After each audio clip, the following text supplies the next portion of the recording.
1992 எடுக்கப்பட்டதும் 2007 பிரிக்கப்பட்டதும் இணைந்து கிடைக்கப்பெற வேண்டும். ஸ்ரீரங்கேஸ்வரன் தெரிவிப்பு. வடமாகாண சபை தேர்தலில் அரச புலனாய்வு பிரிவின் சதியால் தோற்கடிக்கப்பட்டேன். தம்பிராசா தெரிவிப்பு. யாழ் போதனா வைத்தியசாலையில் நகைகள் பணத்தை அபகரித்தவர் சிசிடிவி மூலம் அடையாளம். பொதுமக்களுக்கு எச்சரிக்கை. இலங்கைக்கு கடனை கொடுத்து இந்தியா அடிமையாக்கியுள்ளது. மீனவ சங்க பிரதிநிதிகள் தெரிவிப்பு. மட்டக்களப்பு சியோன் தேவாலயத்திற்கு ஜனாதிபதி ரணில் விஜயம். கிளிநொச்சியில் குறைந்த விலையில் தனியாருக்கு நெல்லை விற்பனை செய்யும் நிலை. விவசாயிகள் கவலை. எமது வேலை திட்டங்கள் தொடர்பில் முன்னெடுக்கப்பட்டு வரும் கீழ்த்தர தாக்குதல்களுக்கு நாம் ஒருபோதும் அஞ்சப் போவதில்லை. சஜித் உறுதி. எதிர்வரும் 3 மாதங்களில் அரசியல் ரீதியில் நிகழவுள்ள பாரிய மாற்றம். சரித ஹேரத் வெளிப்படுத்தும் விடயம். ஐக்கிய நாடுகளின் பாதுகாப்பு சபையில் இந்தியாவின் நிரந்தர இடத்தை ஆதரிக்கும் சஜித். கொழும்பு துறைமுகத்தை வந்தடைந்தது இந்திய போர்க்கப்பல்.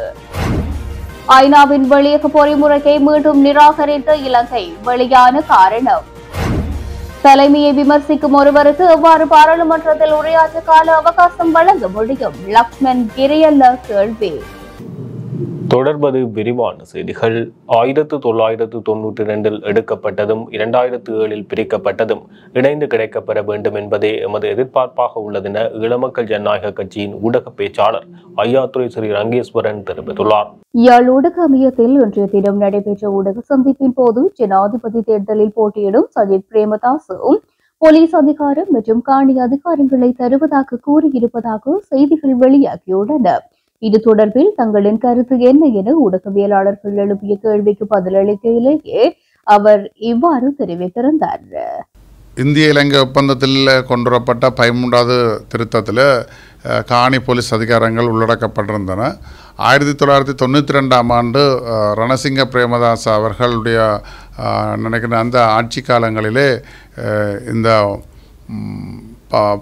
காணி போலீஸ் அதிகாரங்கள் மத்திய அரசினால் மீளப்பெறப்பட்டதுடன் பிரதேச செயலர், கிராம உத்தியோகத்தர், அரசாங்க அதிபர் போன்ற அதிகாரங்களும் மாகாணத்திடமிருந்து மத்திய அரசாங்கம் எடுத்துக்கொண்டிருக்கின்றார்கள். ஆகவே இந்த மாகாண முறைமை முழுமையாக நடைமுறைப்படுத்தப்படுகின்ற பொழுது சகல அதிகாரங்களும் வழங்கப்பட வேண்டும். அதே போன்று 13வது அரசியலமைப்பில் எவ்வாறு கூறப்பட்டிருக்கின்றதோ அந்த அடிப்படையில் அது மேற்கொள்ளப்பட வேண்டும் என்றுதான் எங்களுடைய எதிர்பார்ப்பாக இருக்கின்றது. இந்தியா வந்து இப்போ குறிப்பாக வந்து வடக்கு மாகாணத்தில் வந்து இப்போ பன்னாரில் இந்தியா அந்த அதானி நிறுவனத்தின் காற்றாலை பணிகளுக்கான இடம் கொடுக்கப்பட்டிருக்கு. அதே போல் வடக்கிலே தீவகம் சார்ந்த பகுதிகளும் இந்தியாவுக்கு கொடுக்கப்பட்டிருக்கு. இவ்வாறு நிலையில் தமிழர் பிரச்சனை, அதாவது இந்த 13வது திருத்தம் சரி, அந்த மீனவர் பிரச்சனை சரி, இந்தியா வந்து ஒரு மெத்தன போக்கில் செயல்படுவதாக பல்வேறு தரப்பில் குற்றச்சாட்டு முன்வைக்கப்படுது. இந்தியா தன்னுடைய விடயத்தில் மட்டும் அக்கறையாக இருக்கிறது, தமிழர் விடயத்தில் அக்கறை இல்லை என்ற ஒரு விஷயத்தை சொல்லப்படுது. இது தொடர்பில் இப்போ ஜெயசங்கர் கூட இலங்கைக்கு வந்திருந்தார். தமிழ் தரப்போட கைகள் கூட இந்த மீனவர் பிரச்சனை அவர்கள் பேசவில்லை என்ற ஒரு குற்றச்சாட்டு இருக்கு. ஜெயசங்கர் அது சொந்தமாக கரிசனை இல்லை. அதில் தமிழ் கட்சிகளை சார்ந்த பெரும்பாலான உறுப்பினர்கள் இது சொல்வதில் பேசவில்லை என்ற ஒரு குற்றச்சாட்டு இருக்குது. அதாவது எங்களுடைய பிரச்சனை சம்பந்தமாக குறிப்பாக எங்களுடைய அரசியல் உரிமை பிரச்சனை தொடர்பாக இருந்தால் என்ன, அரசியல் தீர்வு தொடர்பாக இருந்தால் என்ன, அல்லது எல்லை தாண்டிய இந்திய இழுவப்படங்களுடைய பிரச்சனை தொடர்பாக எங்களுடைய தமிழர் தரப்பில் உள்ள நாடாளுமன்ற பிரதிநிதிகள்லாம் அதை எடுத்து கூறியிருக்க வேண்டிய கடப்பாடு இருக்கின்றது. ஏனென்றால் நாங்கள் இந்த ஜனநாயகத்திலே ஜனநாயக ரீதியாக மக்களால் தேர்ந்தெடுக்கப்பட்ட பிரதிநிதிகளுடைய பொறுப்பும் கடமையும் இருக்கின்றது. அவர்கள் அதை தவறி இருக்கின்றார்கள். அவர்களெல்லாம் அதை எடுத்து சொல்லியிருக்க வேண்டும். இந்தியாவினுடைய நிலப்பாடு சம்பந்தமாக ஜெயசங்கர் அவர்கள் அந்த கருத்தை சொன்னாரா சொல்லலையா என்பதற்கு அப்பால் எங்களுக்கு அந்த பொறுப்புகளும் கடமைகளும் இருக்கின்றன. அதே போன்று எங்களுடைய நாட்டில் இருக்கின்ற பொருளாதார நிலைமை சூழலிலே எங்களுடைய பிரதேசங்களுடைய அபிவிருத்திகள் சம்பந்தமாக இந்தியா கூடுதலான கரிசனை கொண்டு செயல்படுகின்றதை நாங்கள் வரவேற்க வேண்டியதாக இருக்கின்றோம். என எங்களுடைய பொருளாதார சூழல் அவ்வாறான சூழலாக இருக்கின்றது. இது காற்றாலை மின்சாரமாக இருந்தாலும் ஏனைய தொழிற்பாடுகளாக இருந்தாலும் எங்களுக்கு அவ்வாறான தேவைப்பாடுகள் இருந்து வந்து வருகின்றது. குறிப்பாக வடக்கிலே அதனுடைய முதலீடுகளை மேற்கொண்டு பல்வேறு பொருளாதார வளர்ச்சிகளை முன்னெடுப்பதற்கு இந்தியா கணிசமான பங்குகளை வழங்குகின்றது. அதே போன்று பல திட்டங்களை கேட்டிருந்த பொழுதும் கடந்த மாகாண சபை ஆட்சி காலங்களில் அதுக்கான அங்கீகாரங்களை அல்ல அதுக்கான ஒத்துழைப்புகளை மாகாண சபை நிர்வாகம் அதை வழங்கவில்லை என்கின்ற கருத்துக்களும் இருந்து வருகின்றது. ஆகவே இந்தியா தன்னுடைய நிதிகளை செலவழித்து எங்களுடைய வடகிழக்கு தமிழ் மக்களுடைய வளர்ச்சிக்காக செயற்படுவதை நாங்கள் வரவேற்க வேண்டுமே தவிர அதை நாங்கள் கருத்துக்களுக்கு ஆய்வுகளுக்கு உட்படுத்துவது என்பது அது ஒரு பொருத்தமற்ற விடயமாக நாங்கள் பார்க்கின்றோம். அதே போன்று மீனவர் பிரச்சனையில் கூட தமிழ் பிரதிநிதிகள் தேர்தல் காலங்களிலே அந்த மக்களுக்கு அரணாக அல்லது அந்த மக்களுடைய குரலாக ஒலிப்போம் என்கின்ற கருத்துக்களை சொல்லி வந்த பிரதிநிதிகள் அந்த விடயங்களை எடுத்து சொல்லியிருக்க வேண்டும். அவர்கள் கடந்த சந்தர்ப்பங்களில் அவர் அவ்வாறான பேச்சுக்களை தவிர்த்து வருகின்றார்கள். இந்தியாவினுடைய முரண்பாடுகளை வளர்த்து கொள்ளக்கூடாது என்கின்ற எண்ணவோ கருத்தில் அவர்கள் அதிலிருந்து விலகிக் கொள்கின்றார்கள். ஆனால் நாங்கள் அந்த விடயங்களை வலுவாக எடுத்து சொல்கிறோம். எங்களுக்கு ஏற்படுகின்ற பாதிப்புகளை வலுவாக எடுத்து சொல்லி வருகின்றோம்.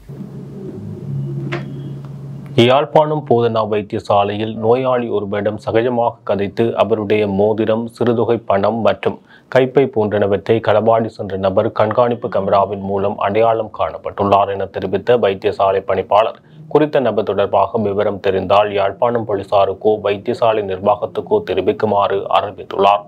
இது தொடர்பில் செய்தி குறிப்பொன்றை வெளியிட்டு வைத்தியசாலை பணிப்பாளர் த சத்தியமூர்த்தி பொதுமக்களுக்கு அறிவுறுத்தியுள்ளார். மேலும் அந்த செய்தி குறிப்பில் யாழ் போதனா வைத்தியசாலையில் நேற்றைய தினம் மதியம் பார்வையாளர் நேரத்தில் நூதனமான முறையிலே திருட்டுச் சம்பவம் ஒன்று நடைபெற்றுள்ளது. கடந்த 19ஆம் தேதி சத்திர சிகிச்சை விடுதியில் அனுமதிக்கப்பட்ட நோயாளி ஒருவரிடம் சகஜமாக கதைத்து அவருடைய மோதிரம், சிறு தொகை பணம் மற்றும் கைப்பை போன்றவற்றை களவாடி சென்ற நபர் சிசிடிவியில் அடையாளம் காணப்பட்டுள்ளார். சத்திர சிகிச்சை விடுதியில் அனுமதிக்கப்பட்ட நோயாளி ஒருவரிடம் குறிப்பிட்ட நபர் சென்று சகஜமாக கதைத்து குறிப்பிட்ட நோயாளியை எக்ஸ்ரே கதிர்படம் எடுக்க போக வேண்டும் எனவும், நீங்கள் உணவருந்தி குளித்துவிட்டு ஆயத்தமாக இருங்கள் என்று கூறி அவரை எக்ஸ்ரே கதிர்படம் எடுக்கும் இடத்துக்கு கூட்டி சென்று நோயாளி அணிந்திருந்த மோதிரம், சிறுதொகை பணம் மற்றும் கைப்பை போன்றவற்றை களவாடி சென்ற சம்பவம் நடைபெற்றது. குறிப்பிட்ட நபர் சிசிடிவி மூலம் அடையாளம் காணப்பட்டுள்ளார். இவரை பற்றிய விவரங்கள் தெரிந்தவர்கள் யாழ் போலீஸ் நிலையத்திற்கோ அல்லது வைத்தியசாலை பணிப்பாளர் காரியாலயத்திற்கோ தெரியப்படுத்துமாறு கேட்டுக் கொள்ளப்படுகின்றீர்கள். மேலும் வைத்தியசாலைக்கு அனுமதிக்கும் நோயாளிகள் தங்க ஆபரணங்களையோ பெறுமதியான பொருட்களையோ கொண்டு வர வேண்டாம் எனவும், தெரியாத நபர்களுடன் அவதானமாக இருக்க வேண்டும் எனவும் அறிவுறுத்தப்பட்டுள்ளது. இலங்கைக்கு கடனை கொடுத்து இந்தியா அடிமையாக்கியுள்ளது என வடக்கு மாகாணத்தைச் சேர்ந்த மீனவ அமைப்புகளின் பிரதிநிதிகள் தெரிவித்துள்ளனர். இன்று யாழ் ஊடக மையத்தில் இடம்பெற்ற ஊடகவியலாளர் சந்திப்பில் அவர்கள் இதனை தெரிவித்துள்ளனர். வடக்குக்கு வந்து அபிவிருத்தி செய்கின்றேன், அபிவிருத்தியை மேற்கொள்கின்றேன் என்று ஊடகங்கள் ஊடாக வெளிப்படுத்தும் ஜனாதிபதி வடக்கிலே யாழ் மாவட்டம், கிளிநொச்சி, முல்லைத்தீவு, மன்னார் மாவட்டங்களிலே கடற்றொழிலாளர்களுடைய பாதிப்புக்கு அல்லது அந்த பாதிப்பு தொடர்பாக ஏன் வெளிவார அமைச்சரோடு பேசவில்லை?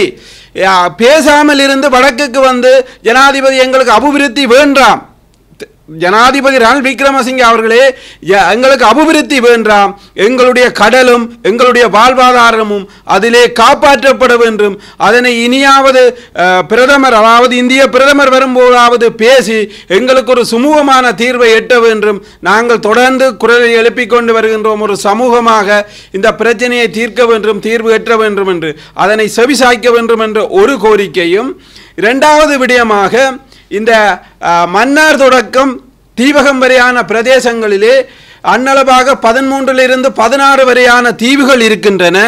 இந்த தீவுகள் ஒவ்வொன்றும் கடற்றொழிலாளர்களுடைய வாழ்வாதாரத்தோடும் கடலிலே ஈடுபடுகின்ற இயற்கை அதாவது இயற்கை முறையான மீன் உற்பத்தியிலும் இந்த தீவுகள் பெரும் பங்கு வகிக்கின்றன. அந்த தீவுகளை அபிவிருத்தி என்ற போர்வையிலே பல்தேசிய கம்பெனிகளுக்கும் வெளிநாடுகளுக்கும் விற்பனை செய்வதை இலங்கை அரசாங்கம் நிறுத்த வேண்டும். அது வெறுமெனவே கடல் ஆய்வுகளை மேற்கொள்ள வேண்டும். அந்த ஒவ்வொரு பிரதேசத்துக்கும் ஒவ்வொரு மீனின உற்பத்திகளும் நண்டின உற்பத்திகளும் அந்த பிரதேசத்திலே தான் மீன்கள் இனப்பெருக்கம் செய்கின்றது. இதற்குரிய ஆய்வுகளை மீனவ அமைப்புகளையும் வைத்து அந்தந்த பருவ காலத்திலே மீனவர்களாகிய 4 மாவட்டத்தை பிரதிநிதிப்படுத்துகிற எங்களால் அடையாளப்படுத்த முடியும். இந்த பருவத்திலே இந்த தீவிலே இன்ன மீன் இனப்பெருக்கம் செய்கிறது, இன்ன மீன் முட்டையிடுகிறது என்று. வெறுமனவே கொழும்பில் இருந்து கொண்டு கூகுள் மூலம் ஆய்வு செய்து போட்டு அந்த பிரதேசத்தை பல்தேசிய கம்பெனிகளுக்கு விற்பதை நிறுத்தி எங்களுடைய கடல் இருப்புக்கும் கடலிலே இயற்கையான மீன் உற்பத்திக்கும் பொருத்தமான அந்த பிரதேசங்களை விற்பனை செய்யக்கூடாது, பல்தேசிய கம்பெனிகளுக்கும் அபிவிருத்தி என்ற போர்வையிலே வழங்கக்கூடாது. அதை வழங்குவதை விட எங்களுடைய கடல் வளத்தையும் கடல் இனப்பெருக்கத்தையும் அதிகரிக்கக்கூடிய ஒரு செயல்பாடுகளை மேற்கொள்ள வேண்டும் என்ற ஒரு தயவான வேண்டுகோளை இலங்கையினுடைய ஜனாதிபதிக்கு நாங்கள் தெரிவிக்கின்றோம். ஏனென்று கேட்டால் நாங்கள் எங்களுடைய சொந்த காலிலே எங்களுடைய பொருளாதாரத்தை கட்டியெழுப்ப வேண்டிய தேவையிலே நாங்கள் இருக்கின்றோம். அதிலே முக்கியத்துவமாக கடற்தொழில் பொருளாதாரமும் ஒரு தேவையாக இருக்கின்றது. அதனை பல்தேசிய கம்பெனிகளுக்கும் வெளிநாடுகளுக்கும் அபிவிருத்தி என்ற போர்வையிலேயோ அல்லது கடற்தொழிலாளர்கள் என்ற பினாமி பேரிலேயோ முதலீட்டுக்கோ விற்பனை செய்வதை இந்த 4 மாவட்ட கடற்தொழிலாளர்களும் முற்றாக நிராகரிக்கின்றோம். இது தொடர்பாக 4 மாவட்ட கடற்தொழிலாளர்களும் இந்த வருடம் வடக்குக்கு விஜயம் செய்த போதெல்லாம் ஜனாதிபதி ரணில் விக்ரமசிங்கவை எங்களுடைய கடலிலே ஏற்படுற பாதிப்பு தொடர்பாக நாங்கள் கலந்துரையாடுவதற்கு சந்தர்ப்பம் கேட்டும் அதனை உதாசீனம் செய்து கொண்டிருக்கின்ற ஜனாதிபதி இந்த கோரிக்கைகளையும் உதாசீனம் செய்யாது எங்களுடைய மக்கள் வடக்கு மக்களுடைய பிரச்சனையாக இதை ஏற்று இது தொடர்பாக இந்த மாதம் வருகை தர இருந்தாலும் கூட எங்களை சந்தித்து எங்களுடைய வாழ்வாதாரம் சம்பந்தமான பிரச்சனையையும் எங்களுடைய கடல் வளத்தை பெருக்குவது, நாங்கள் கடல் வளத்தை பெருக்குவதன் ஊடாக இலங்கை நாட்டினுடைய பொருளாதாரம் ஏற்றுமதியை நாங்கள் அதிகரிக்கிறதுக்கு இந்த வளங்களை பாதுகாக்க வேண்டிய தார்மீக பொறுப்பு எங்களுக்கு இருக்கு. நீங்கள் ஜனாதிபதியிலே இருந்து உங்களுக்கு பென்ஷன் கிடைத்தால் உங்களுக்கு பென்ஷன் கிடைக்கும், நீங்கள் வாழுவீர்கள். ஆனால் நாங்கள் எங்களுடைய குடும்பம் கடலையே நம்பி வாழ வேண்டிய சூழ்நிலை இருக்கின்றது. எனவே இந்த மன்னார் தொடக்கம் தீவகம் வரையான 16க்குட்பட்ட தீவுகளில் எந்தவித அபிவிருத்தியும் செய்யாது ஆய்வுகளை மேற்கொண்டு அந்த ஆய்வுகளிலே மீனினம் உற்பத்தியும் இயற்கை வளமும் நிறைந்த பிரதேசங்கள் கடற்தொழிலாளிக்கு பாதகமான ஒரு சூழ்நிலையை ஏற்படுத்தக்கூடாது என்று நாங்கள் வேண்டிக் கொள்கின்றோம். நன்றி.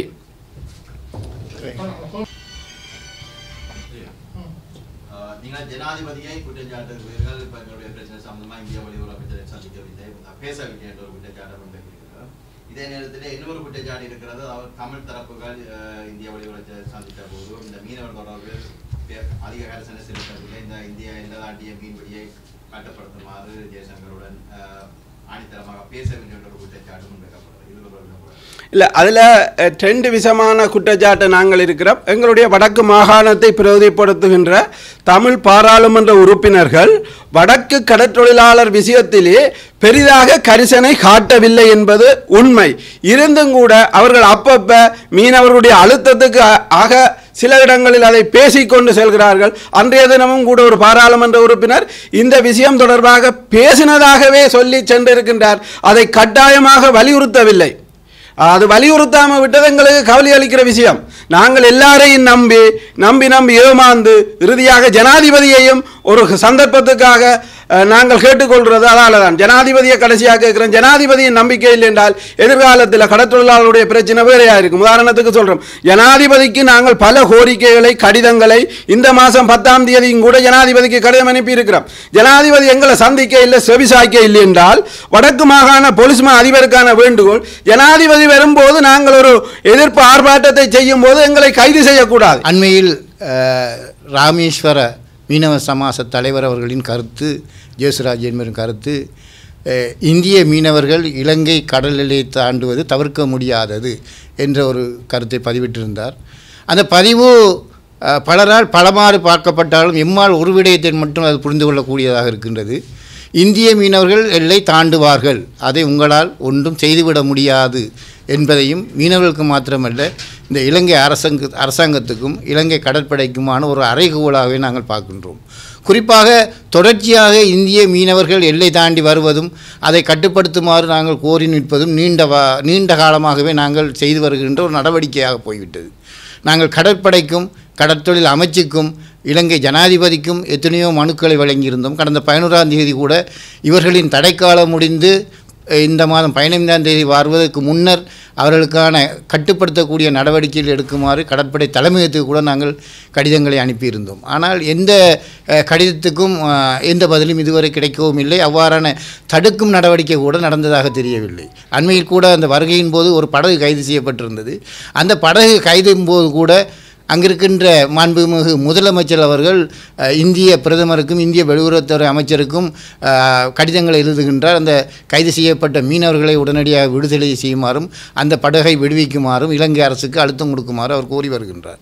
எனவே இந்திய தரப்பு இலங்கையை கையாளுகின்ற விதம் ஒரு வல்லரசாக உருவெடுக்கின்ற ஒரு நாடு ஒரு சிறிய நாட்டை தனது அழுத்தத்தின் ஊடாக பணிய வைக்க பார்க்கின்றது. இதற்காக கடன்களை கொடுத்து அல்லது மானியங்களை கொடுத்து அல்லது அபிவிருத்தி திட்டங்களை கொடுத்து இலங்கையை அடிமையாக்கி வைத்திருக்கின்றது இந்த இந்தியா. சட்டவிரோத கடத்தொழிலுக்கு எதிராக தொடர்ச்சியாக குரல் கொடுத்து வரும் பத்திராயனைச் சேர்ந்த மீனவர் எரியூட்டப்பட்டு கொலை செய்யப்பட்டமைக்கு உடனடியாக நீதி கிடைக்க வேண்டும் என யாழ்ப்பாணம் மாவட்ட கடத்தொழில் கூட்டுறவு சங்க சமாசங்களின் சம்மேளனத்தின் உறுப்பினர் செபமாலை ஆண்டன் செபராசா தெரிவித்துள்ளார். எங்களோட சக உறுப்பினர் அதாவது எங்களோட சம்மேளனத்தின் சக உறுப்பினர் நேற்றைய தினம் பத்திராயனில் எரியூட்டப்பட்டிருக்கிறார். அவருக்கு பெயர் சரவணபானந்தன் சிவகுமார். இந்த விடயத்தை நாங்கள் அனுமதிக்க முடியாது. காரணம் என்னென்னு சொன்னால் தடை செய்யப்பட்ட அனைத்து தொழில்களையும் தடை செய்ய வேணுமென்று முன்னோடியாக நின்று முழு முயற்சியோடு பாடுபட்டவர். அவருக்கு இப்படி ஒரு சம்பவம் நடந்திருக்கிறத நாங்கள் ஏற்றுக்கொள்ள இயலாது. இதற்கு முழு விவரத்தையும் விசாரித்து காவல்துறையினர் சரியான ஒரு நடவடிக்கையை மேற்கொள்ள வேணும். அதிலும் கட்டாயமாக இப்படியான ஒரு இதை நீதிக்கு முன் இதில் ஆறு குற்றவாளி என்றதை அறிஞ்சு நீதிக்கு முன் நிறுத்தப்பட வேணும்.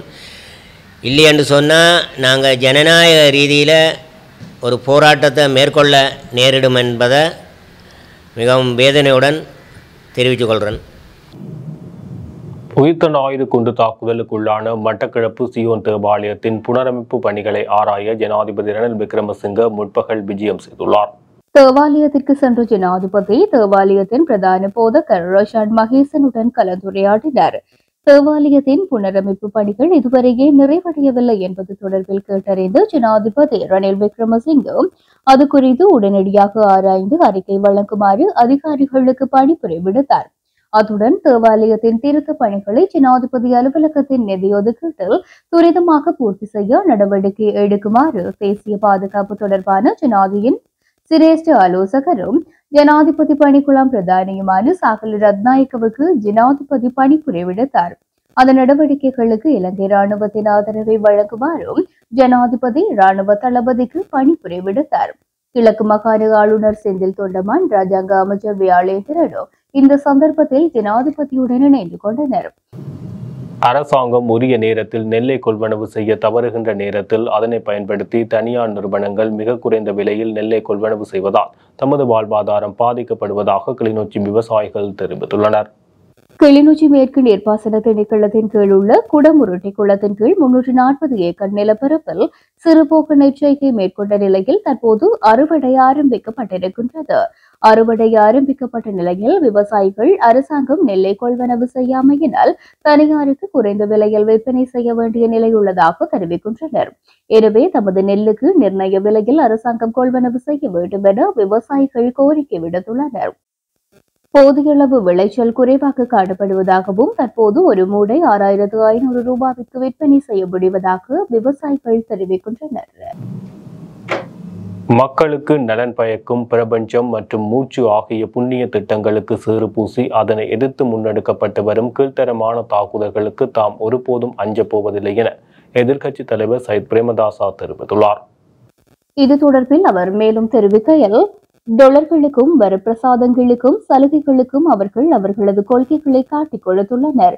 நாடு வங்குரோத்தடைந்து மக்கள் வாழ்வு சீரழிந்துள்ள வேளையில் மக்கள் பிரதிநிதிகளில் ஒரு பகுதியினர் ஒன்று சேர்ந்து மக்களுக்கு நலன் பயக்கும் பிரபஞ்சம் மற்றும் மூச்சு ஆகிய புண்ணிய திட்டங்களுக்கு சேறு பூசி அதனை எதிர்த்து வருகின்றனர். இந்த சேறு பூசும் கீழ்த்தர தாக்குதல்களுக்கு நாம் அஞ்ச போவதில்லை. இலவச கல்வியை பாதுகாப்போம் என்று கூறுபவர்களின் முட்டாள்தனமான கொள்கைகளால் இலவச கல்வி அழிந்து வருவதனால் இலவச கல்வியில் ஆங்கில மொழி கல்வியை விரிவுபடுத்த வேண்டும். இவ்வாறு மாற்றத்தை ஏற்படுத்தாமல் கல்வியை மேம்படுத்த முடியாது. இன்று நாடு முழுவதும் பட்டதாரிகள் வேலை கேட்டு போராட்டம் நடத்தி வருகின்றனர். இவர்களுக்கு தனியார் துறையில் கூட வேலை கிடைப்பதில்லை. கலைப்பட்டம் அந்நிறுவனங்களுக்கு ஏற்றதல்ல என்றும் தெரிவித்துள்ளனர். இது குறித்து யாரும் பேசுவதில்லை. சிங்களம் மற்றும் தமிழ் மட்டும் என்று கூறி தத்தமது வாக்கு வங்கிகளை அதிகரித்துக் கொள்ளவே அரசியல்வாதிகள் செயற்பட்டு வருகின்றனர். காலத்துக்கு காலம் அரசியல்வாதிகள் ஆட்சி பீடம் ஏறினாலும் 41 லட்சம் மாணவ தலைமுறைக்கு ஏற்பட்ட மாற்றம் எதுவும் இல்லை. பாடசாலை கட்டமைப்புக்கு தேவையான வளங்களை வழங்க முடியாத ஆட்சியின் மூலம் பிள்ளைகளின் அடிப்படை உரிமைகள் மீறப்படுகின்றன. இலவச கல்வியை பாதுகாப்பதாக கூறி பாத யாத்திரை செல்லும் தரப்பினர் இலவச கல்வி மேம்படுவதை ஒருபோதும் விரும்புவதில்லை. புரட்சியாளர்கள் என கூறிக்கொள்ளும் தரப்பினரின் பிள்ளைகள் தனியார் பாடசாலைக்கும் சர்வதேச பல்கலைக்கழகங்களுக்கும் செல்கின்றார்கள். அவர்களுக்கு தனியார் கல்வி நல்லதாக இருந்தாலும் இலவச கல்வி நல்லதொன்றாக அமையவில்லை. இலவச கல்வியை மேம்படுத்த முயலும் போது நாட்டின் ஏனைய பிள்ளைகளும் தமது பிள்ளைகளின் நிலைக்கு வருவார்கள் என்ற பொறாமைத்தன சிந்தனையுடனேயே இவர்கள் சேறு பூசும் நடவடிக்கையில் ஈடுபட்டுள்ளனர் எனவும் தெரிவித்தார். தமிழ் மக்கள் விடுதலை புலிகள் கட்சியின் தலைவர் சிவனேசதுரை சந்திரகாந்தன் உள்ளிட்ட கட்சியின் உறுப்பினர்கள் மற்றும் ஜனாதிபதி ரணில் விக்ரமசிங்க ஆகியோருக்கு இடையிலான சந்திப்பு அந்த கட்சியின் தலைமையகத்தில் இன்று பிற்பகல் இடம்பெற்றது. இதன்போது எதிர்வரும் ஜனாதிபதி தேர்தலில் தமது ஆதரவை ஜனாதிபதிக்கு வழங்குவதாக அந்த கட்சி தலைவர் உறுதியளித்துள்ளார். தமிழ் மக்கள் விடுதலை புலிகள் கட்சி மண்டல மாவட்டத்தில் கிழக்கு மாகாணத்தில் ஒரு பழம்பதி கட்சியாக வளர்ந்து வருகிறது. உங்களுக்கு தெரியும் எங்களுடைய கடந்த கால பின்னணி அரசு செயற்பாடுகள். அந்த அடிப்படையில் எதிர்காலத்தில் அரசியல் ரீதியாக உங்களுடைய இணைப்போடு ஒரு புரிந்துணர்வோடு ஒரு கற்றோடு எதிர்காலத்தில் முன்னெடுப்பது நாங்கள் எப்பொழுதும் உங்களுக்கு உறுதியாக இந்த உங்களை அழைத்த நோக்கம் எதிர்காலத்தில் நீங்கள் முன்னெடுத்த இருக்கிற ஜனாதிபதி தேர்தலிலே மட்டக்களப்பு மாவட்டத்தையும் வேறு 2 மாவட்டங்களிலேயும் முடியுமான பங்களிப்பை செய்யக்கூடிய வல்லமை ஆற்றல் தமிழர்களுக்கு உண்டு என்பதை உணர்த்துவதற்காக காரணம். நம்ம ජනාධිපති වුණාන් පසුව පිළියම් ඇමතුමාගෙන් විශාල සහයෝගයක් ලැබිලා තියෙනවා. ඒ වගේම ඔබේ පක්ෂයෙන් උත් ඒ සහයෝගය ලැබිලා තියෙනවා. ඒ දෙකට මම ස්තුති කරන්න කැමතියි. අපි ඔක්කොම එකට වැඩ කරපු නිසා දැන් රටේ තියෙන ආර්ථික කඩාවැටීමෙන් බංකොලොත්භාවයෙන් ඉදිරියට යන්න පුළුවන්. ඒත් ඒකම රටේ විශාල දියුණුවක් ඇති කරන්න තියෙනවා. විශේෂයෙන්ම උතුරු නැගෙනහිර වාගේ නොදියුණු පළාත්වල මේ ඉල්ලීම් ගැනත් අපිට කරන්න පුළුවන්. ඒ ගැන අපි පස්සේ කතා කරමු. කොහොමද ඉතින් පුස්තකාලයට ඕන සල්ලි ටික හොයලා දෙන්නම්. எதிர்வரும் 3 மாதங்களில் அரசியல் ரீதியில் பாரிய மாற்றம் நிகழும் என பாராளுமன்ற உறுப்பினர் சரித ஹேரத் தெரிவித்துள்ளார். அத்துடன் தேர்தலை பிற்போடும் நடவடிக்கை முன்னெடுக்கப்பட்டால் அதற்கு எதிராக பாரிய போராட்டம் மேற்கொள்ளப்படும் எனவும் அவர் குறிப்பிட்டுள்ளார். கொழும்பில் இடம்பெற்ற ஊடகவியலாளர் சந்திப்பில் வைத்து கருத்து தெரிவிக்கும் போது அவர் இந்த விடயத்தை குறிப்பிட்டுள்ளார். அவர் மேலும் தெரிவிக்கையில், ஜனாதிபதி தேர்தலை பிற்போடுவதற்கான அனைத்து முயற்சிகளையும் தற்போதைய ஜனாதிபதி மேற்கொண்டு வருகின்றார். ஆனால் மக்கள் அதற்கு இடமளிக்க மாட்டார்கள். ஜூலை 17ஆம் தேதியின் பின்னர் தேர்தல் தொடர்பான அறிவிப்பினை வெளியிடும் அதிகாரம் தேர்தல் ஆணைக்குழுவுக்கு கிடைத்துவிடும். எனவே தேர்தலை தாமதப்படுத்துவதற்கு நாடாளுமன்றினூடாக ஏதேனும் சூழ்ச்சி மேற்கொள்ளப்பட்டால் அது முறியடிக்கப்படும்.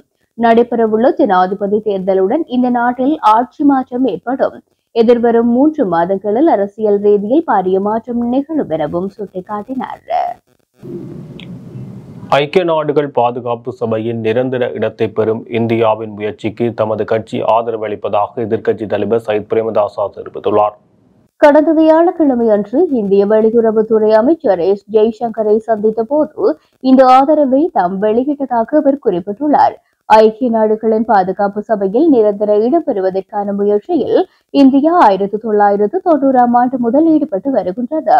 இந்நிலையிலேயே உலக அரங்கில் இன்று இந்தியா அடைந்து வரும் பொருளாதார மற்றும் அரசியல் எழுச்சியின் அடிப்படையில் இது அவசியமான ஒன்றாகும் என சஜித் பிரேமதாச தெரிவித்துள்ளார். இலங்கையின் கடலோர காவல்படை கப்பலான சுரக்சாவுக்கு உதிரி பாகங்களை வழங்குவதற்காக இந்திய கடலோர காவல்படை கப்பல் சாசட் கொழும்பு துறைமுகத்தை வந்தடைந்துள்ளது. இந்த நிலையில் 1.2 மில்லியன் அமெரிக்க டாலர் மதிப்புள்ள கப்பல் உதிரி பாகங்கள் இந்திய அரசாங்கத்தால் மானியமாக வழங்கப்பட்டுள்ளதாக கூறப்படுகின்றது. இந்த உதிரி பாகங்கள் முறைப்படி ஒப்படைக்கப்பட்டுள்ளன எனவும் இது தொடர்பான நிகழ்வில் இலங்கைக்கான இந்திய உயர்ஸ்தானிகர் சந்தோஷியா, இலங்கையின் பாதுகாப்பு செயலாளர், இலங்கை கடற்படை தளபதி மற்றும் இரு நாடுகளினதும் உயர் அதிகாரிகளும் கலந்து கொண்டிருக்கின்றார்கள். இலங்கை கடலோர காவல்படையின் சுரக்ஷா இந்தியாவால் இலங்கைக்கு பரிசாக வழங்கப்பட்ட கப்பலாகும். இந்திய கடலோர காவல்படையின் ஒரு பகுதியாக இருந்தபோது இந்த கப்பல் வருணா என்று அழைக்கப்பட்டது. குறித்த கப்பலானது 1160 தொன் நிறையை கொண்டது. இந்த கப்பல் 74.10 மீட்டர் நீளம் கொண்டதுடன் 11.4 மீட்டர் அகலத்தை உடையது. இது மணிக்கு 22 கடல் மைல் வேகத்தில் பயணிக்கும்.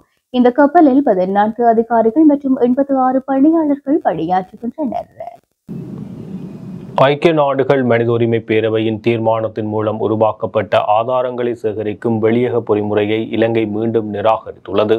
ஐக்கிய நாடுகள் மனித உரிமை பேரவையின் ஆதாரங்களை சேகரிக்கும் இந்த பொறிமுறை பயனற்றது என ஜெனீவாவிற்கான இலங்கையின் நிரந்தர வதிவிட பிரதிநிதி ஹிமாலி அருணதிலக தெரிவித்துள்ளார்.